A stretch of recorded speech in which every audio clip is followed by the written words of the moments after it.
하나님의 말씀 마태복음 5장 17절부터 20절까지 있는 말씀을 제가 다시 읽겠습니다. 내가 율법이나 선지자를 폐하러 온 줄로 생각하지 말라. 폐하러 온 것이 아니요 완전하게 하려 함이라. 진실로 너희에게 이르노니 천지가 없어지기 전에는 율법의 1.1획도 결코 없어지지 아니하고 다 이루리라. 그러므로 누구든지 이 계명 중에 지극히 작은 것 하나라도 버리고 그같이 사람을 가르치는 자는 천국에서 지극히 작다 일컬음을 받을 것이요 누구든지 이를 행하며 가르치는 자는 천국에서 커다 일컬음을 받으리라. 내가 너희에게 이르노니 너희 의가 서기관과 바리새인보다 더 낫지 못하면 결코 천국에 들어가지 못하리라. 존경하는 성도 여러분, 주님 은혜 가운데 평안하셨습니까? 오늘 복되고 거룩한 안식일에 여러분들을 뵙게 돼서 대단히 반갑습니다.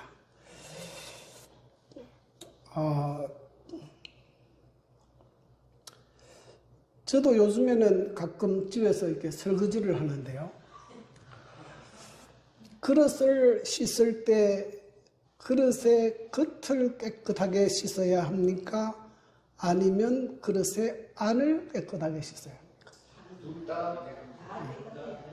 둘 다 깨끗해야 하지만 무엇이 더 중요합니까? 안이 중요해요. 율법을 담고 내용물을 담기 때문에 그렇습니다. 우리가 그리스도인의 삶을 사는데 우리의 행동을 깨끗하게 하는 것이 중요합니까? 마음을 깨끗하게 하는 것이 중요합니까? 둘 다 중요해요. 그런데 무엇이 더 먼저입니까? 마음을 깨끗하는 것이 더 중요합니다.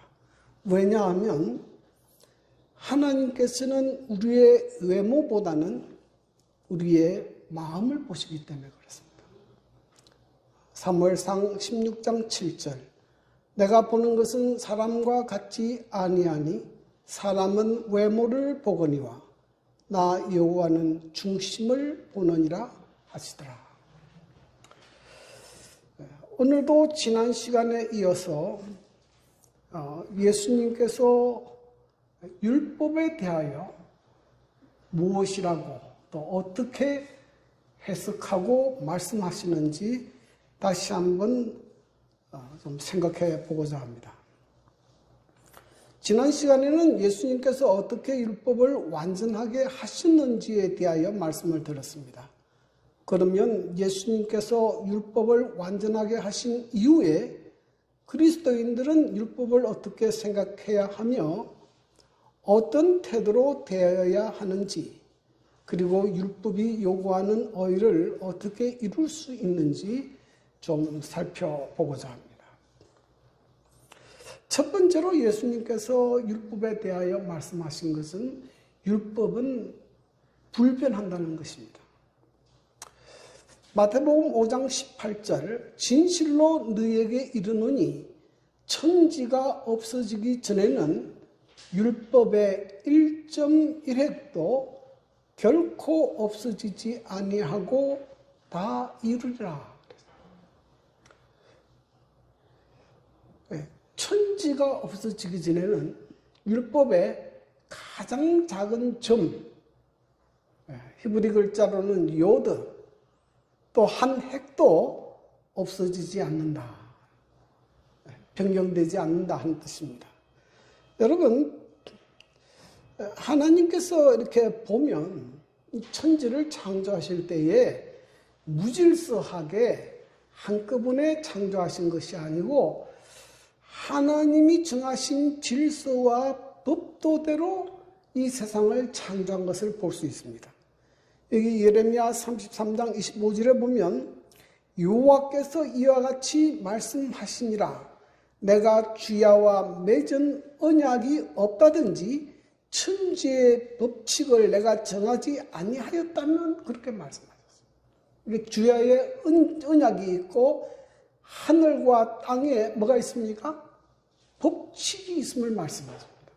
그러니까 하나님께서 이 온 우주를 창조하실 때에도 하나님께서 정하신 질서와 법도를 정해 놓으셨고 그 법대로 이 우주의 모든 별들도 운행하고 있다 하는 것입니다.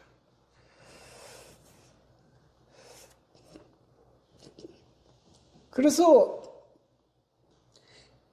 이 우주에 법이 있다는 것을 언제 알게 됐는가 하면 이 아이작 뉴턴이 처음 알게 됐어요. 그전에는 그것도 몰랐습니다. 근데 뭘 보고? 아이작 뉴턴이 사과가 땅으로 떨어지는 걸 보고 그걸 깨달았어요. 아, 땅에 무엇이 있구나? 땡기는 힘이 있구나. 중력이 있다는 걸 알겠어요. 그렇지 않으면 사과가 공중으로 가든지 옆으로 가든지 할 것인지 왜 땅으로 떨어지냐 말이죠. 여러분, 지구가 지금 빠르게 달려가고 있다는 거 아십니까? 지금 지구가 엄청난 속도로 지금 자전과 공전을 하고 있는데 우리가 느끼지 못하는 이유는 뭐 때문입니까? 중력의 법칙 때문에 그래요. 그러니까 우리가 땅에 떨어지지 않고 이렇게 사는 겁니다. 만약에 이 우주에 중력의 법칙이 없으면 이 우주는 하루아침에 다 붕괴된다 그래요. 네. 그리고 우리가 이 사는 이 세상에 자세히 보면 식물도 질서가 있습니다. 씨를 뿌리고 발화하고 강합성을 하고 또 열매를 맺고 추수하는 과정이 있어요. 여러분, 동물도 이 질서가 있습니다. 그래서 때가 되면 철새들이 이동을 하고 새끼를 낳고 기르고 합니다. 이걸 우리가 자연법칙이라 그렇게 이야기합니다. 여러분, 하나님께서 사람을 하나님의 형상대로 도덕적으로 창조하셨기 때문에 하나님께서 사람의 마음에도 도덕법을 주셨습니다. 그 법이 무엇입니까? 그 법이 뭐예요? 그것이 우리가 말하는 그 양심이라는 겁니다. 로마서 2장 14절 15절 율법 없는 이방인이 본성으로 율법의 일을 행할 때에는 이 사람은 율법이 없어도 자기가 자기에게 율법이 되나니 이들은 그 양심이 증거가 되어 그 생각들이 서로 혹은 고발하며 혹은 변명하여 그 마음에 새긴 율법의 행위를 나타내느니라. 하나님을 전혀 모르는 사람도 지금 이게 옳은 일인지 나쁜 일인지 알 수 있다 없다? 네? 알 수 있어요. 여러분, 고조선 시대, 저 삼국시대 이전의 사람들도 사람을 죽이면 나쁜 것이고 도둑질하고 거짓말하면 나쁜 것이다. 다 기록되어 있어요. 다 압니다. 네? 하나님께서 우리 어디에다가 우리의 마음에 하나님의 법을 새겨놓았습니다. 그 우리가 그 흔히 이제 양심이라고 하지 않습니까? 그래서 사람이 사람 같지 않은 행동을 하면 뭐라고 이야기합니까? 양심도 없는 사람아, 그렇게 하지 않습니까? 그런데 인간이 너무 타락해서 이제 양심의 소리를 들을 수 없게 됐습니다. 그래서 하나님께서 친히 돌에다가 글로 새겨서 주셨습니다. 그것이 무엇입니까? 그것이 십계명이에요. 이 십계명에는 하나님과 인간 사이에 지켜야 할 계명과 인간 상호 간에 지켜야 할 의무가 기록되어 있습니다. 이 십계명은 다른 계명과 달라요. 이것은 뭐가 없어지기 전에는, 천지가 없어지기 전에는 절대로 변경되거나 없어지지 않는다. 그렇게 말씀을 하셨습니다. 왜 이 십계명은 절대로 변경되거나 없어질 수 없습니까? 무엇 때문에 그래요? 이 십계명은 하나님의 품성의 사본이기 때문입니다. 여기 대장투에 보면 이런 말씀이 있죠. 하나님의 율법은 그분의 뜻의 표현이며 그분의 품성의 사본이다. 하나님께서는 사람을 창조하신 다음에 하나님께서 사람이 이렇게 살기를 바란다 하는 하나님의 뜻이 뭐로 나타났다고요? 그것이 십계명으로 표현된 것이다. 그러므로 하나님이 영원하신 것처럼 하나님의 법은 뭐하지 못합니까? 하나님의 법은 영원한 것이에요. 하나님이 없어지지 않는 한 법도 없어지지 않습니다. 그런데 오늘날 보면 이 하나님의 법에 도전하는 사람들이 많아요. 안식일도 변경할 수 있다. 또 간음하지 말라는 계명도 없애버렸어요, 사람들이. 또 이제 하나님께서 만드신 남자와 여자의 결혼을 또 동성끼리 결혼도 합법화했어요. 지금 선진국이라고 하는 미국이나 유럽, 캐나다 같은 데 가보면 전부 합법화시켰어요. 성경에 뭐라고 말씀하십니까? 전도서 8장 11절에 악한 일에 관한 징벌이 속히 실행되지 아니하므로 인생들이 악을 행하는데 마음이 뭐하다? 담대하다. 하나님의 도전하는 행동들이에요. 그런데 여러분, 하나님의 법을 범하게 되면 반드시 불행과 고통과 하나님의 심판이 뒤따르게 되어 있습니다. 그러므로 우리는 이 시대에 어떤 사람으로 사느냐? 대령교회 사명은 계시록 14장 12절 성도들의 인내가 여기 있나니 그들은 하나님의 계명과 뭘 지키는 자니라? 예수에 대한 믿음을 지키는 자니라. 우리는 이 시대의 마지막으로 하나님의 계명을 옹호하는 사람들입니다. 하나님의 계명은 어렵고 거룩하고 선하기 때문에 하나님의 계명이 선함을 드러내는 것이 재림교인들의 사명입니다. 두 번째로 예수님께서 하시는 말씀은 모든 율법은 다 중요하다 하는 것입니다. 마태복음 5장 18절 그러므로 누구든지 이 계명 중에 지극히 작은 것 하나라도 버리고 또 그같이 사람을 가르치는 자는 천국에서 지극히 작다 일컬음을 받을 것이요 누구든지 이를 행하며 가르치는 자는 천국에서 크다 일컬음을 받으리라. 이 유대인들의 역사를 보면 유대인들이 언제부터 율법을 굉장히 중요하고 지키기 시작했는가 하면 이 바벨론 포로 이후부터입니다. 바벨론 포로에서 돌아온 다음에 이스라엘 사람들은 생각하기를 우리나라가 망하고 옛날의 나라에 포로로 잡혀가게 된 것은 우리가 하나님의 계명을 범했기 때문이다. 이렇게 생각했어요. 그래서 하나님의 계명을 더 잘 지켜야 되겠다고 생각하고 모세오경에 나오는 하라 하지 말라는 모든 계명을 다 뽑았습니다. 그게 몇 개입니까? 그게 613개입니다. 그런데 이에 더해가지고 특별히 10계명은 아예 사람들이 지키지 범하지 못하도록 울타리의 법을 또 만들었어요. 그래서 안식일 계명을 아예 범하지 못하도록 39가지 규정을 만들었습니다. 그래서 안식일에는 아예 1km 이상 걸어가지 마라.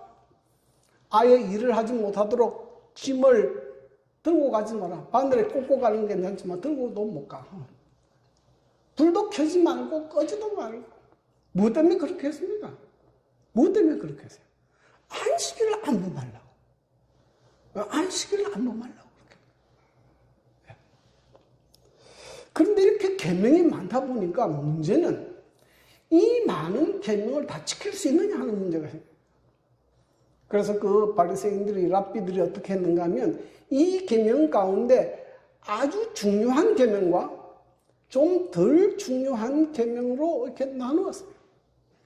아주 중요한 계명은 반드시 지켜야 되지만은 좀 덜 중요한 계명은 뭐 좀 급하면 안 지켜도 된다. 뭐 이런 식으로. 그리고 이 두 계명 사이에도 충돌이 또 일어나요. 그럴 때는 큰 계명은 지켜도 되지만은 작은 계명은 안 지켜도 된다. 이렇게 가르쳤어요. 그 대표적인 예가 뭐냐면 이 고르반 제도입니다. 고르반은 하나님께 바친다 그런 뜻이에요. 이 성전 유지를 위해서 하나님께 바친다. 아주 좋은 의미에서 시작됐습니다. 그런데 이 골반이라는 그 모세의 규례하고 내 부모를 공경하라 하는 5째 계명하고 부딪히는 경우가 있어요.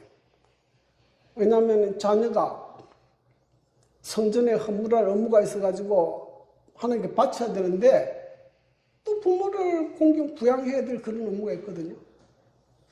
그럴 때에 어떻게 해야 하느냐? 그때 고르반이라고 하면 뭐는 안 지켜도 된다. 부모 부양은 안 해도 된다. 그것이 이제 이 사람이 이제 랍비들이 가르친 겁니다. 네. 그리고 또 뭐 맹세할 때에도 성전을 보고 맹세하면 안 지켜도 되지만은 또 성전에 있는 금을 가지고 맹세하면 또 반드시 지켜야 된다. 네. 그래서 바리새인들은 이 계명을 지켜도 되는 계명과 지키지 않는 계명으로 이렇게 분류해서 이렇게 사람들에게 가르쳤습니다. 오늘날에도 사람들이 뭐 어떤 경우는 율법을 피했다는 사람도 있지만은 율법을 피했다는 말에는 동의하지 않는 사람이 많아요. 그런데 뭐는 피했다고 합니까? 10계명 가운데 9가지 계명은 지켜야 되지만은 뭐는 피했다? 안식일은 피했다. 다른 뭐 일요일날 지키면 된다. 근데 여러분 성경에 보십시오.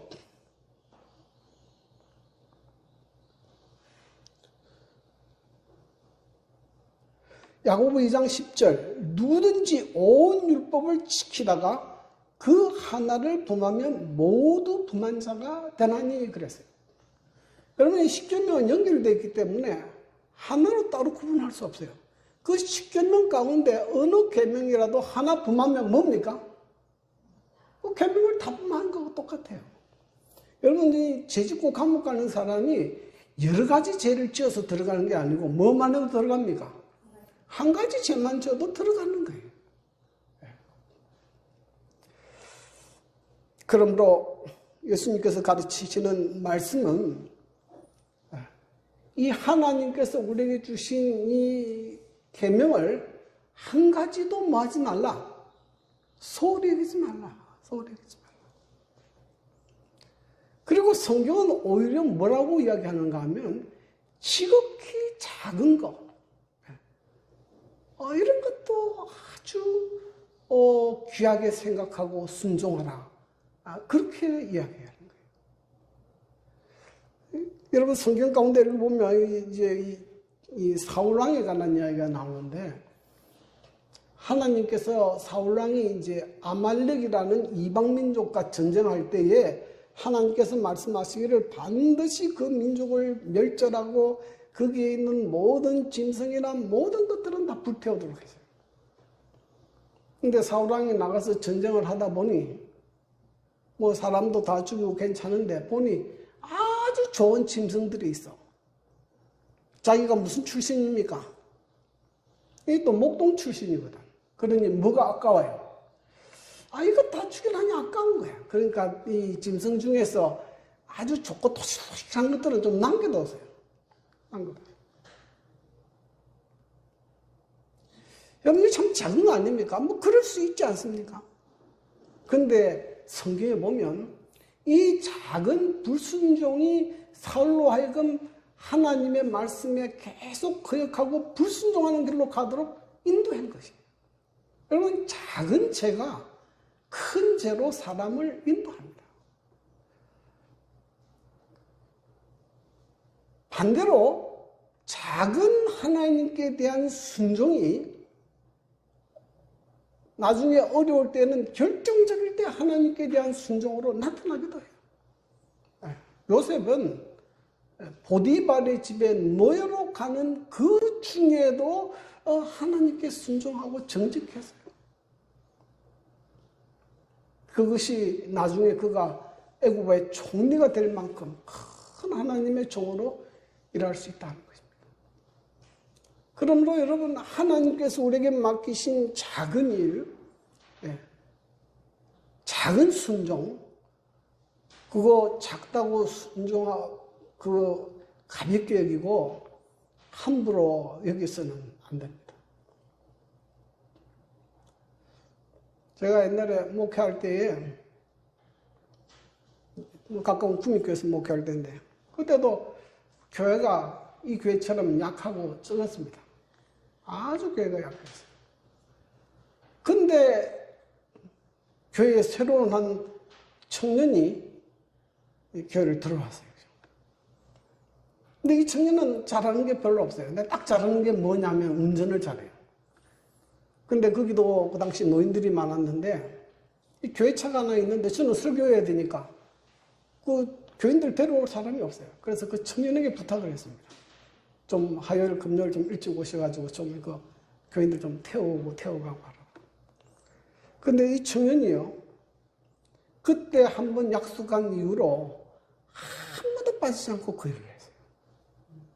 얼마나 성실하게 그 일을 하는지. 네. 그 아들이 얼마 전에 목회자가 됐죠. 수종 앞에 목회자가 됐고 지금은 장로가 됐는지 안 됐는지는 제가 잘 모르겠어요. 지금 두문교에 나가거든요. 그래서 여러분 교회가 작고 힘이 없고 그것은 그렇게 중요한 문제가 아니에요.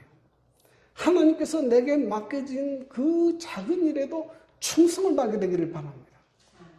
그때 하나님께서 큰 것으로 보상하는 거예요. 지극히 작은 것에 충성된 자는 뭐에도 충성되고 큰 것에도 충성되고 지극히 작은 것에 불의하는 자는 큰 것에도 불의하니라.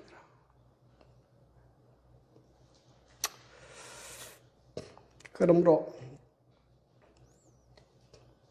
오늘 예수님께서 말씀하신 것은 하나님의 계명의 작은 부분이라도 뭐 하지 말라?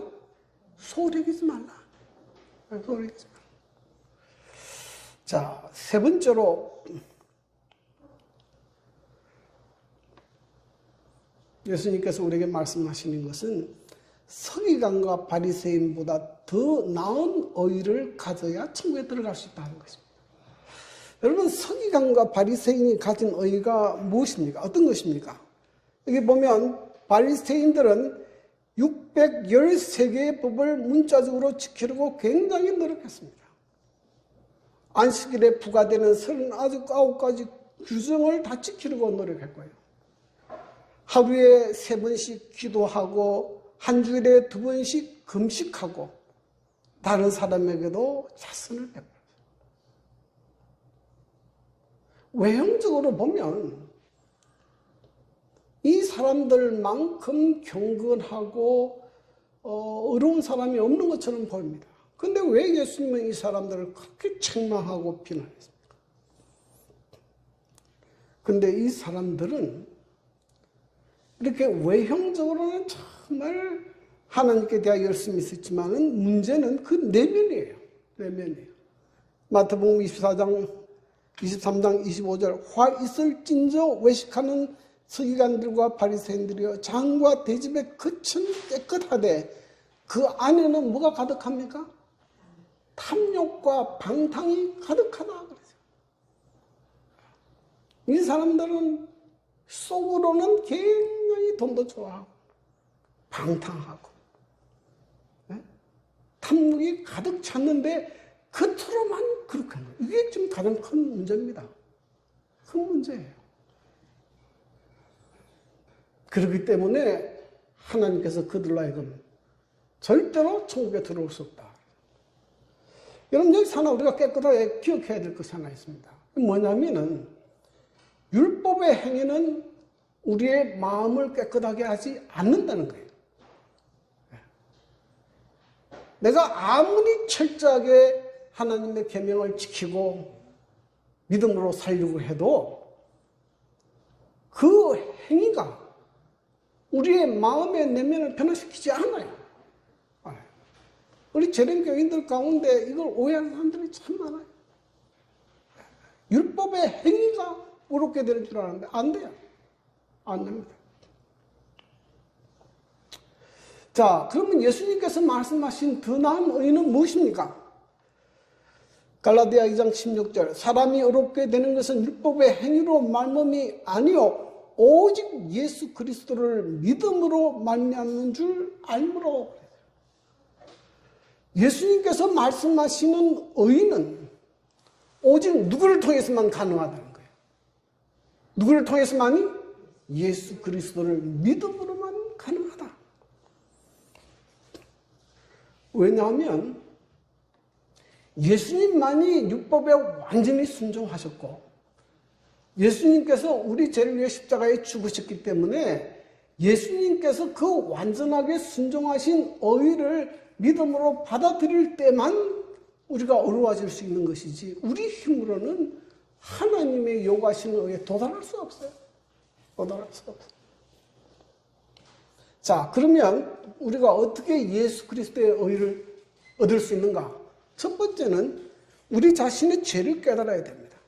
내 노력으로 내 의로는 절대로 구원 얻을 수 없음을 깨달아야 돼요. 이게 굉장히 중요합니다. 바리새인들은 누구의 힘으로 구원 얻으려고 했습니까? 자기 힘으로, 자기의 노력으로 구원 얻으려고 시도했는데 결국 뭐였습니까? 실패했어요. 이걸 깨달아야 돼요. 사도 바울이 이걸 깨달았어요. 아, 내 의로는 안 되는구나. 그리고 무엇을 받아들였습니까? 예수님을 구세주로 영접해야 합니다. 예수를 믿는다는 것은 예수님이 나를 위해 십자가에 죽으시고 부활하신 것을 믿어야 하는 것입니다. 여러분, 왜 이것이 중요한가 하면요, 이것이 내면의 변화를 일으켜요. 저도 어릴 때는 뭐 굉장히 망나니였는데, 제가 초등학교 1학년 때, 그 당시 통영교회는 그 교회 밑에서 삼육학교를 운영을 했어요. 거기 1학년에 내가 학교를 다니는데 하도 말을 안 들으니까 그 당시 처녀 선생님이 있었는데 하루 나를 부르더라고요. 나를 부르더니 내 바로 앞에서 자기가 종아리를 걷어가지고 자기 종아리를 때리는 거예요. 선생님이 자기 종아리를 때리는 거예요. 네. 내가 말을 안 듣는 것은 누구 책임이다? 내 책임이다. 그때 제가 조금 이렇게 변화가 일어났던 것 같아요. 여러분, 왜 십자가가 중요한가 하면 정말 내가 내 죄로 인해서 예수님이 그토록 십자가에서 비참한 고통과 죽음을 당하신 것을 알아야 뭐의 근본적인 변화가 일어납니까? 마음의 동기의 근본적인 변화가 일어나요. 이 변화가 없는 외형적인 깨끗함은 일어날 수가 없어요. 그때 비로소 우리의 마음속에 하나님의 사랑을 깨닫게 됩니다.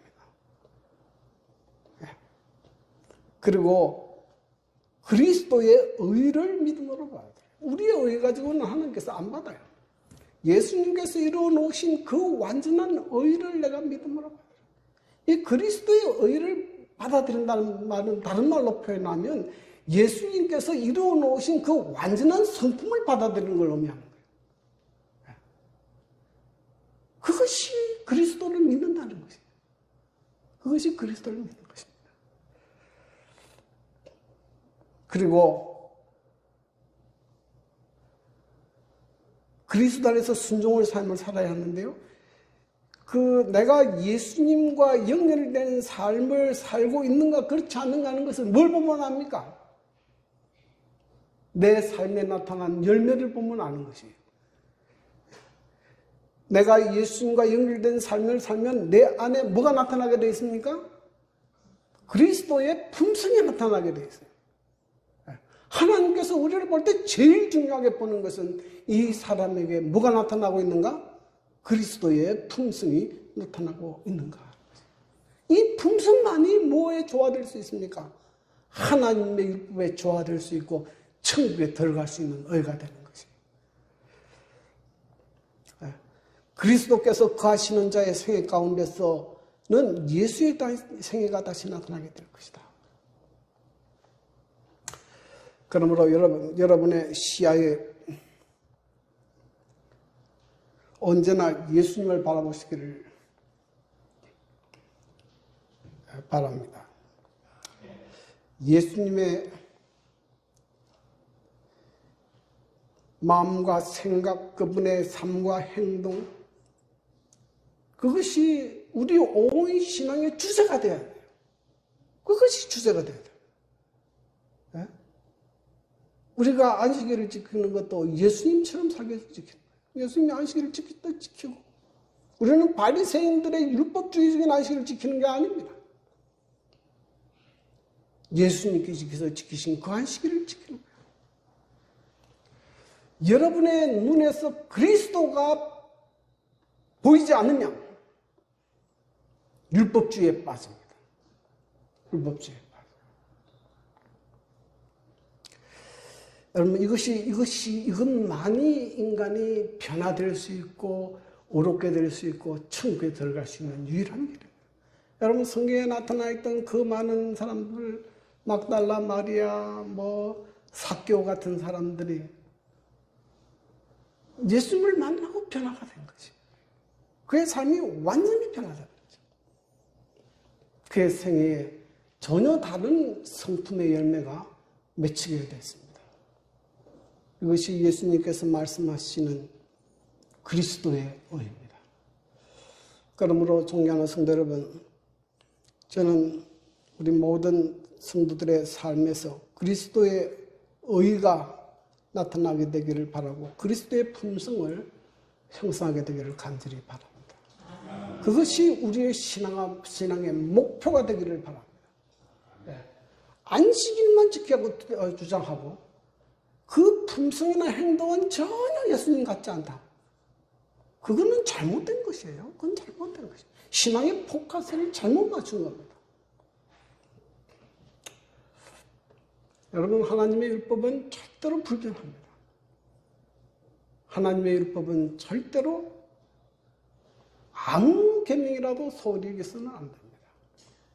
우리는 예수님께서 주시는 의를 믿음으로 붙들고 믿음 안에서 그리스도 안에서 그리스도의 품성을 형성하면서 성장해야 됩니다.